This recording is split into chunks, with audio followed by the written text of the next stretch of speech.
kulabazali abafisayo ukuthi ingane zabo zikhompithe, indawo yokuqala yakuyona ukukhuluma noprincipal ukuthi uprincipal ingane akayidedele ize groundini. Then failing which angakhuluma nomhloli wesekhethi yakhe ukuthi ngikhulumile noprincipal nginengane talented, isikole asiparticipate, ngicela nisenzele ama-means ukuthi ingane idedelwe iyodlala kuyilento kuma games. After this athletics, i-district izodlala kuma competitions. Sine netball esazodlala all ages from 9 years kuze kofika ku-19 years. Bese siba nama-sponsored tournaments njengeMotsepe neNomvete and other soccer tournaments azokwenziwa i-district. Kukhona ne-ladies soccer for amantombazane from ages 10 years kunyuka nakhona kuya ku-19. Izo zonke leyo ama-programs esazowenza kwi-district ethu ngalonyaka. Sinakhona amanye ahamba azayofika kwi-province, amanye ahamba azayofika ku-national. Miss Sylvia Ngobo from St. Patrick's Primary School, Samba Nengane u-Aphelele Shozi. Sanibona ababukele emakhaya, igama lami ngu-Aphelele Shozi ngisuka St. Patrick's Primary School. Namhlanje bengizogijima u-800 meters from number 1. He won u-800 meters, wa-break record obviously. I-competition binzima kona. Yabo uma sengifika ekhaya ngifuna ukuthi ngijime yabo ngipractice ukuze ngikwazi ukucover kahle isikhathi. Mina ngu-team manager I'm very pleased today ngumntwana wami ophumelelile u-Aphelele ogijima ufika kwi-district level. Performance yabo bingeve inhle kakhulu, ngihappy ngendlela abazame ngayo, but silindeleke manje siyahamba nomntwana wami siya kwi-KZN eMaritzburg next week for 800 meter.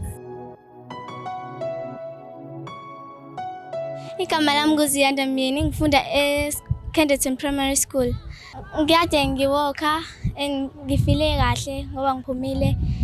Ngifuna ukuhamba ngihambe ngigep khona uma sengikhathele ngihambe kahle. Uzibuyile Sikhosana lo, umzali kaSamcela Sikhosana. Sisuka eSunface eLuphepheni Primary School. Usamcela indodakazi yami oyisprinter ka 200 meters and 100 meters. Hayibo ayiqalanga namhlanje bhuti wami. Yaqala that week bese aqalile esikoleni. Washo athi hayi mama ngiyinyamazane ngiyabashaya. Ngathi kodwa kuyagulisa ukugijima. Okay. Waya oShabene nakhona ufika waphumelela futhi. Hayi izolo-ke bengamphemparishi kanje bengimmassager, ngim-ayinela, ngimnika soft life ngobani ngifuna kuyo yonke into ayenzayo agqugquzeleke ukuthi inhle lento ayenzayo.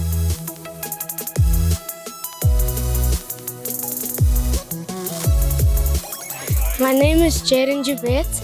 I am from Azocha and we are at Signatal High School. Ngifunde Vukapi Primary School namhlanje bengize lapho ukuzogijima.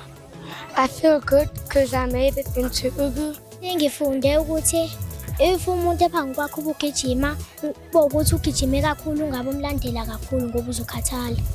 My dad told me I must close my hands when I run so then I can go faster, and the other people are also fast, but I think they should, in long distance, they should not spend all their energy first.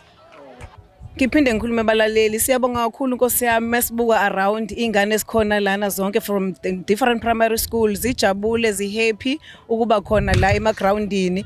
Engathi singothisha ezikoleni zonke singazenza ukuthi izingane zigenele imidlalo enjeneka athletics ngoba akuzona zonke ingane eperforma kahle emaklasini academically. Kukhona lezo ingane ezigood kuma sports ezingekho good ku academics. So kufanele wonke amakhono engane educators siwabheke wonke sibalekelele futhi abantwana babe nempumelelo ngoba naye kusuke kuyisakusa lakhe azodla ngalo kusasa naye. Hayibo bazali ngiyanicela bandla, ngiyanicela akwesisenze isikhathi sezingane zethu ngoba sigxeka ukuthi izingane zamaphara nje manje ngoba kungenza ukuthi ezinye zazo u80% wazo zazenza kahle esikoleni kodwa ngokuthi ingane sinaso isikhathi sokuthi sicherishe kakhulu. Imvamisa sazi ukuthi ingane mayibuya esikoleni fanele sikhombe emsebenzini kanti ingane fanele ukuhlale nayo phansi nje koyibuza ukuthi usuku lakho lube njani. Ezifundweni oyifundile kube njani. Uzuza ukuthi hayibo namhlanje kade senza ama sports mama yini mina oyithandayo. Ngiyacela nje abazali ke begqugquzeleke ukuthi besupport ingane. Yinhle kakhulu lento ngoba egcineni kosuku idemocracy sikuyona manje isports siyakwazi ukondla. Yabona nje lo wami njengoba ena13 egijima kusasa mhlambe ngathi usethola ibasari ngalo kugijima nje kumondle kumgqugquzele ayithina lapha ekhaya sabantu besports manje siyabangake nobaba wakhe ngoba nami am sprinter nobaba wakhe uyisprinter so mina ngithi fuza unina uTifuze yena. Ngibonga kakhulu ikakhulukazi i-Department of Sports and Recreation ne-Department of Education abagqugquzeli bayo obabumehlwane nje bela eyona Petty Sports nomlu na wonke ama-officials ala asigqugquzelayo njalo ukuthi imidlalo ayiqhubeke. Ngibonge nothisha abazinikelayo lishisa ilanga linjani badlubulunde bathatha isikhathi sabo bathi bayoba ingxenye yani ezemidlalo.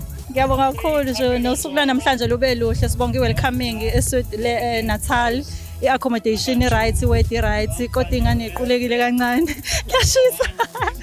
Ngibonga no-principal kwazi bonothando sports abathethela ingane zoba ingxenye ezemidlalo. Ngigqugquzela labo principal abangasiboni sports njengento enhle ukuthi sports into enhle.